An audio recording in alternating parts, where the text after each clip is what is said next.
here. This is Maylee, your Donut Princess, and you're listening to Short and Sweet, a Donut Princess podcast, where I bring on really dope people, whether people who have gone through career changes, who excel in their industry, or just people who are making an amazing contribution to their community. And I'm really excited to bring on today's guest, Jessie Balantac. What's up? How you doing, everyone? So a lot of people know Jessie for his work in business, investing, and finance, but I really want to get to know him on a personal level. So if you don't mind sharing a little bit about where you came from, what your upbringing was like, I'm really interested in seeing how that really led to your career journey today. Yeah, so hi everyone, my name is Jessie James Balantac. Born in England, raised in Stockton, California, Northern California. So pretty much, got into business at an early age. I could remember my first memories in business of just wanting to have my own garage sale and just finding random stuff in the house that we weren't using and just trying to sell it to make money. So, growing up, I wouldn't say I had a rough growing up. Like, my parents were like low middle class. They did get stuff that we wanted here and there, like gifts. Like I was fortunate enough to get like the first like Super Nintendo and like Nintendo 64. But it was when it came to my parents and my mom raising me, she would just give us enough to like survive and to get by.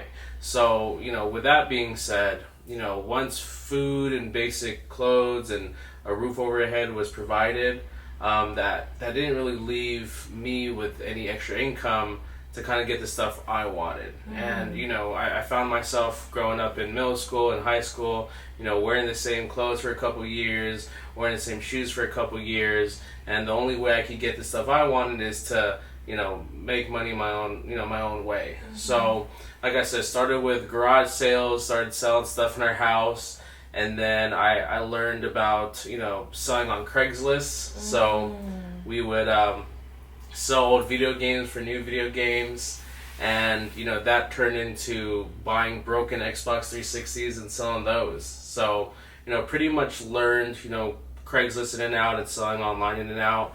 And then luckily at the age of 18, when I got into college, I got into the network marketing space. And for those of you who don't know what the network marketing space, it's also known as direct sales or multi-level marketing. It's a business model where a company has a product or service and you're able to build a sales organization if you choose to. So I got into network marketing, prepaid legal to be exact, when I was 18, and actually did really good. Did really successful, made a lot of money. And that kind of supported my way through college before having to actually work for a full-time job. And because of my success in network marketing, I was able to actually meet some real mentors, and they kind of took me under my wing to get more into business and to learn about business and in investing. So that was my start when it came to my early days of entrepreneurship. And when you entered the space of network marketing, were you really defined like this is what business should be like, or did you kind of go into it with a really open mind and kind of just gained experience as you went along? Yeah, so when network marketing first came to my life, I was kind of hesitant, just because there are no names in network marketing that people are used to. For example, some probably have heard of like Primerica or like Herbalife, which are older network marketing companies that have been around for a long time. And one thing I learned in my network marketing company and compared to others is this isn't really like, there are some factors that make a network marketing company better, but the base practices are pretty much the same. And I did take some business practices from network marketing to actual, my own businesses. But I will say, from someone that never really had real business experience, and I will say the business skills you learn in network marketing are a specific set of skills. They're not the full skills you would need, or they were not the full skills I needed in order for me to create my business now. And network marketing, pretty much like broke the ceiling for me getting to business. the biggest takeaways I got from it was, personal development, right? So a lot of people don't really open up a book, just to read and to better themselves after college, right? Yeah. So network marketing really opened that up, and they really, they stood for that, to just make yourself a better person, because obviously the more better of a person you are, the more better of a business leader you can be and provide. Another take back from network marketing was just networking, right? Learning to get out of your comfort zone and networking. And that's like one skill I definitely I brought over to my traditional business, just because, a lot of businesses is networking, right? You only want to do business with people you know and you meet and you like and trust. And as far as that, the biggest thing I got is training, right? Learning how to take in training, learning a specific way of like doing what you're taught to train by actually doing with the training. A lot of people, they just read something, they don't really execute. In network marketing, it only works if you execute. Recruiting, you do learn a lot of recruiting. And if you are your own business owner, you are going to recruit staff at some point, whether it's overseas or here. And then the biggest part is selling and communicating. So, those have really translated to what I do now. And, a lot of people do get a negative context with selling. And what I found is the people that are quote unquote pushy or very, pushy salesy, those are actually like the bad salespeople, because they're just trying to pressure you into something, when a good salesperson actually listens and actually finds a solution for the person looking for that product or service. Yeah, I mean, it sounds like you've really gained a lot of experience, whether that's through selling or networking, and it's pretty incredible that network marketing offers that. But why is it that I always hear like network marketing get a really bad rap? Is it because of the super salesiness? Like why do you think that there's like a disconnect of network marketing versus traditional business? Yeah, so I think it's because a lot of people that go into it, they're either approached about it in my opinion, an incorrect way, right? Or they're actually approached from it from someone that's actually inexperienced. So, a lot of people, a lot of people, when they go through network marketing, they just want to start making money, right? Some people that teach network marketing teach about making money fast. Yeah. And even though, I've built successful organizations in network marketing, even though you can make money fast, it doesn't mean that your skills will translate in that amount of time that you actually start going into the field. Right. So for example, like in network marketing, let's just say I'm a brand new person and I recruit you, and I don't listen to the person that brought me in, or I'm an experience brought me, like I'm not telling them, I'm not taking their coaching, and I'm coaching you from something I don't even know about. That's where kind of like the bad listening you have in network marketing comes from. It's just inexperience. So that's what I'll say. Is it's just inexperience of fast people and new people doing something that they have never done before. And what made you leave network marketing, and what did you explore after that? Yeah, so the reason why I left network marketing is because it was more about that brand and that product, and I felt that if I created something for myself, it would just suit me better, right? When it comes to network marketing or in business in general, I always tell people, go into business for something that like you actually love, right? And luckily, for me, because of the skills I gained in network marketing, a lot of the companies I was selling for, I was with, I liked their products, but I actually didn't love it. And I actually learned from my mentors early on for network marketing, they always told me, like, learn the skills here, and then once you find something you love, bring those skills there. And the possibilities are endless. So yeah. No, it just sounds like that skill building is important in any type of business experience that you go through. And I think like when we're younger, we're kind of like exposed to a lot of different things, whether it's what your parents tell you to do, or it's like what you meet your mentors and what they say to do. And it can be a difficult way to navigate, of knowing when to leave and when to go. So, but it makes a lot of sense that, joining a network marketing company, you are advocating for a product or service that isn't yours. You know, it might be cool, it might be great. Like, for example, one of my favorite network marketing companies is Monet, and I think that they make an amazing product. But you know, if I think about if I would dedicate like all my life to this product, I don't know if I would do that in that regard. So I'm glad you came to that realization and really like learn, oh hey, like I like this, but I don't love this. Yeah. And I think that's what is like the guiding compass for a lot of people in finding the thing that they really love, is like they have to love it so much that they can wake up and do it and feel like it's not work. Yeah. So what happened after network marketing? Like, did you end up building your own business at that point? Yeah, so, you know, the first I did from 18 to 22, I did prepaid legal.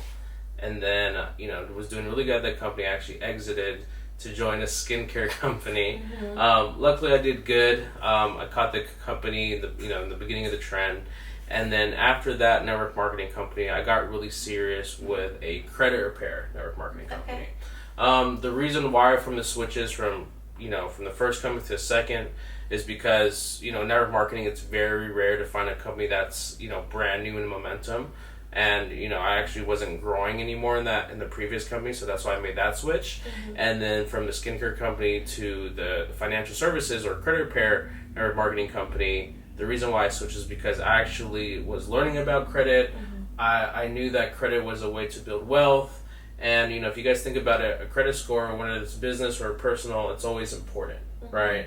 So, you know, got into the credit repair space, and, you know, what made me drop out or just leave that company, even though I was really successful, was that, you know, when I was learning about the credit repair process, I learned that there wasn't only one way to repair credit, right?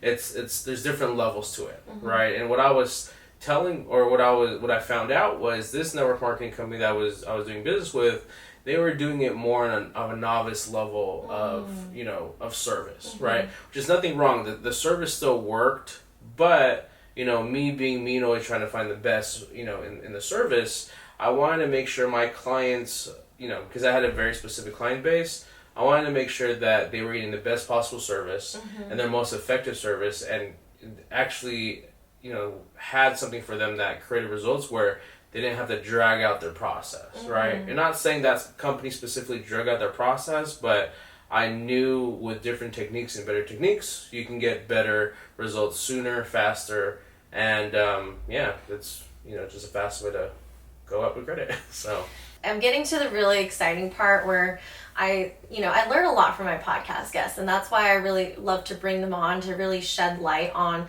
a certain subject, especially now that we are all adulting and we need to know these things that you might not have learned in the classroom. I think that's a really big thing, is like shedding light on topics that are not discussed or even highlighted when you go to school. And luckily I have these experts like Jessie to come and tell us a little bit more. So before we went on our break, we were talking about, you know, kind of the introductory of credit, but like, why should people care about credit? And, you know, why is it important of being an adult? Yeah, so credit has a lot of benefits, right? Number one, if you'd like to save money, having great credit is going to give you the best rates for your insurance, your mortgage, any type of loan. You know, when you have better credit, you're actually going to have the best rates available for you, so you don't have to pay additional money in interest compared to someone that has, bad credit. So that's the first thing, is always rates and saving money. The second or subcategory into saving money is like traveling. So when you do have good credit, you get access to these, premier credit cards like the Chases, Chase Sapphire, the Venture X, Capital One, the Amexes, right? And these cards specifically, you earn points while you're doing your everyday things for personal or business.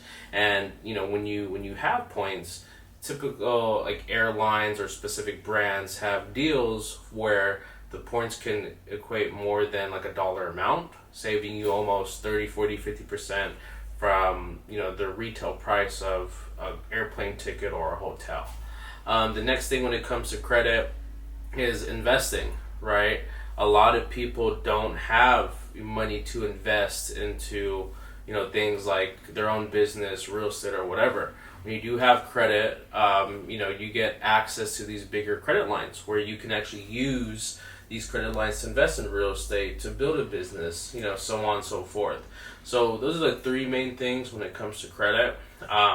I simply like to tell people, if you want to build wealth, build your credit, because once you build your credit, you can pretty much go from there and take that money and, have your money work for you.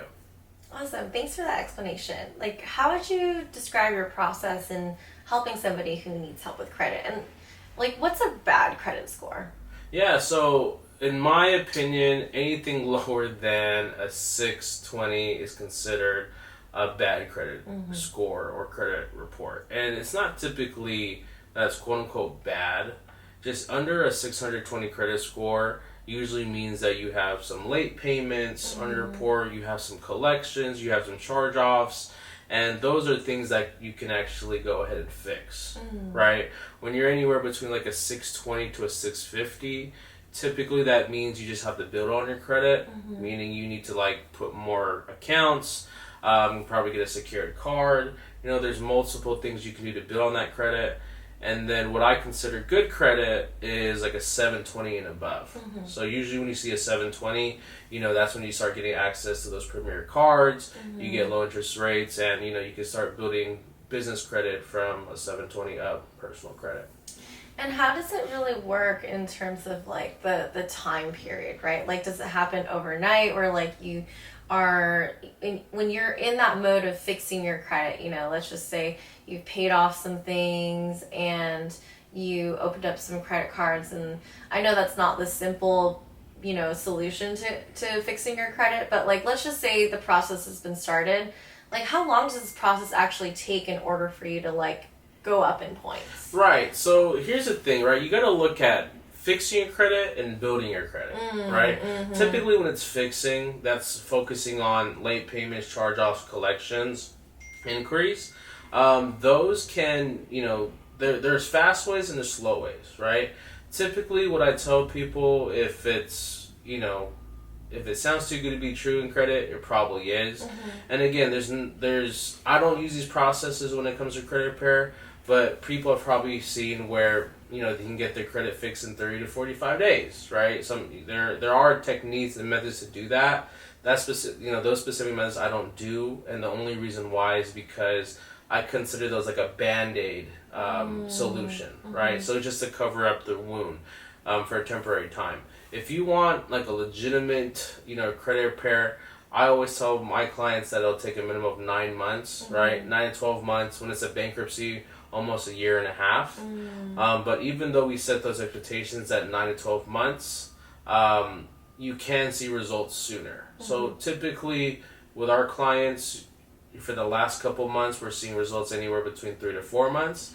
And these are results where, they're permanent, and they, old stuff doesn't come back, and they're completely off the credit report. So we can get it ready for building the credit.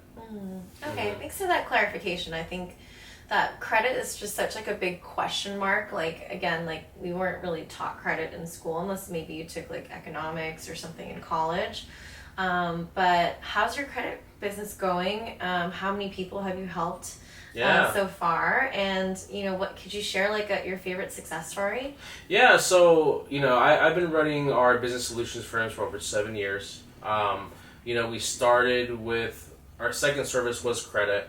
I think to this day I've helped over 500 people get over to a 700 credit score. Oh my gosh, which that's is a lot. Yeah, so super happy about that. One of my favorite stories in credit repair is I had a single mom. She had a bankruptcy, right? Literally was living with family, couldn't even rent an apartment. Pretty much, took her from the low 500s all the way to a 720, right? That mom now, actually just got her first house a couple months ago, right? And it was just, just happy to get from where she was, from like not being able to live anywhere else with family and has kids, to now having a home for her and her kids, and for her to enjoy.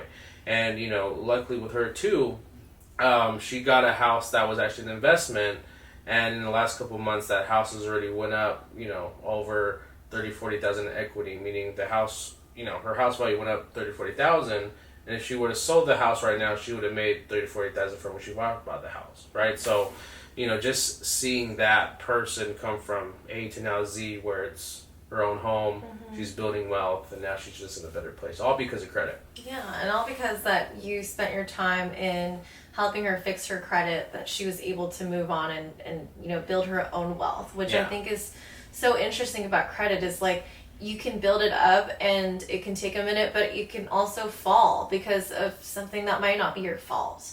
Like, I guess my first personal experience of understanding credit was my family member who was using my account, and basically he wasn't making the payment, so my credit went down. And my parents, they had actually set me up for success young.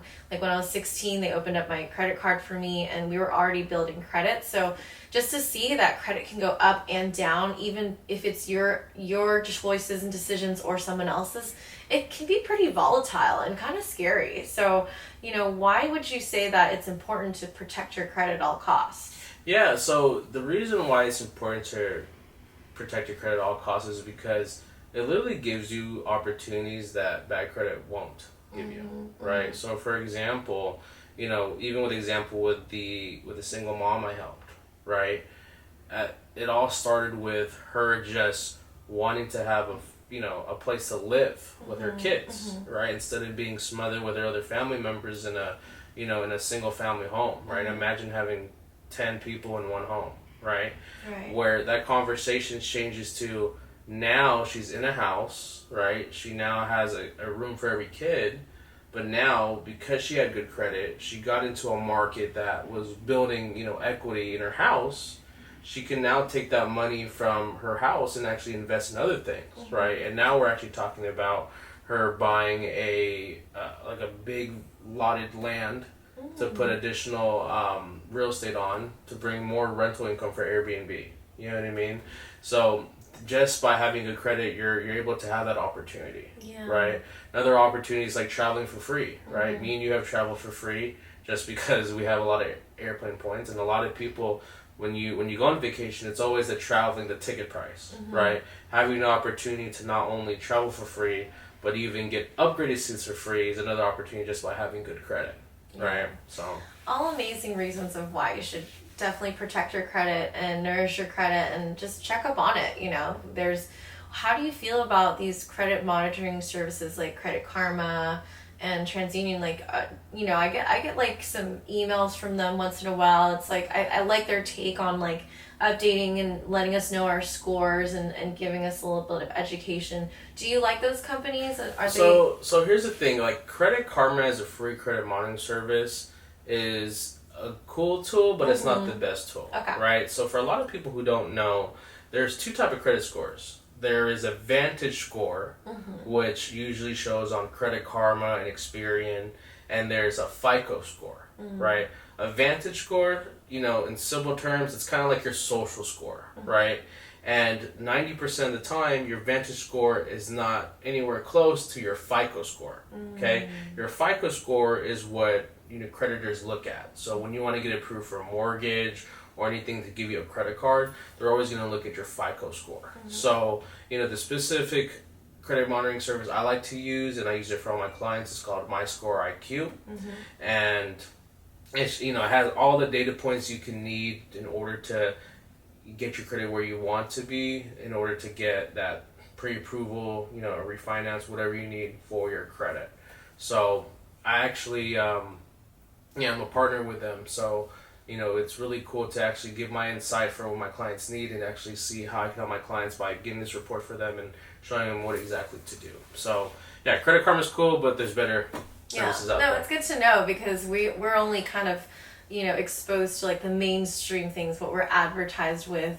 So it's good to know that there's other tools out there to not only check your credit, but to monitor it as well. Yeah.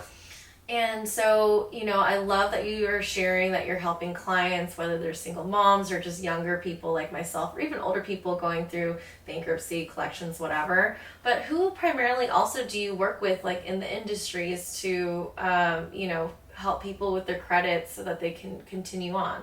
Yeah, I specifically work with mortgage officers, realtors, accountants, insurance agents. Those are typically like a lot of my partners that we send a lot of business to each other. Specific for clients, I only choose to work with clients that are buying a home, doing a refinance, or need business funding within the next 12 to 48 months. And the reason why is because when you get that type of client, they're very serious about that, their goal and making it a priority, and they'll do everything they can to get that score in order to get that goal. So typically what happens for a lot of credit repair companies, especially the ones that take on everyone, once there's a little bump in their client score, the client will literally just start applying everywhere and try to start, getting all these credit cards. They're trying to get a new car. And what the clients don't know, or they probably do know and they don't care, is it could mess up the person that's fixing the credit's process. I see. And even because of that, let's just say you that company or person that was fixing your credit got some negative stuff off your credit. By you applying for new credit cards and getting more inquiries, it can actually reverse, and actually some of that stuff can come back and hurt the person that was originally getting their credit fixed. So, if you guys are fixing your credit, make sure that you're not applying for new credit cards, you're not applying for new inquiries. Make sure you just leave it until it's at the final stage where you can safely apply. And listen to your credit repair person if they know what they're doing. So it sounds like there's a little bit of frustration here. Has this happened to you before? Yeah, it happens often, fortunately enough, and unfortunately enough. And look, at the end of the day, it's their credit. It's their score. I can only help them as much as I can, and I can only show them so much things until they take it into their own hands. Yeah. So, and I get it. They get a good score out of nowhere. So. Yeah. And it sounds like also you're really passionate about helping people, because this is kind of like that stepping stone that they need to go to proceed to build their own wealth. Yeah, a lot of people don't know that credit is one of the fastest ways to build wealth, right? By you having good credit, you have access to capital that you would have never had before. Right? And if you have a really solid game plan, you do your due diligence, and you know what exactly you're going to get back with this plan and this capital you're going to invest with, then there's no reason why that you won't get gains back in when you just invested it, right? So that's a big thing. Now, is credit repair your only business? No, so we're a business solution firm. So our base service is credit repair. But the main clients we're focusing on is business funding. So we help a lot of restaurants, brick and mortar businesses. We get them funding that the normal banks, really can't get them.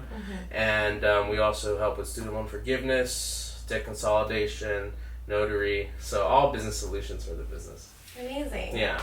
So now that you've kind of gone through this whole journey of working in corporate, working for yourself, working for network marketing, and other projects in between, what would you say is your 5 golden nuggets in terms of investing?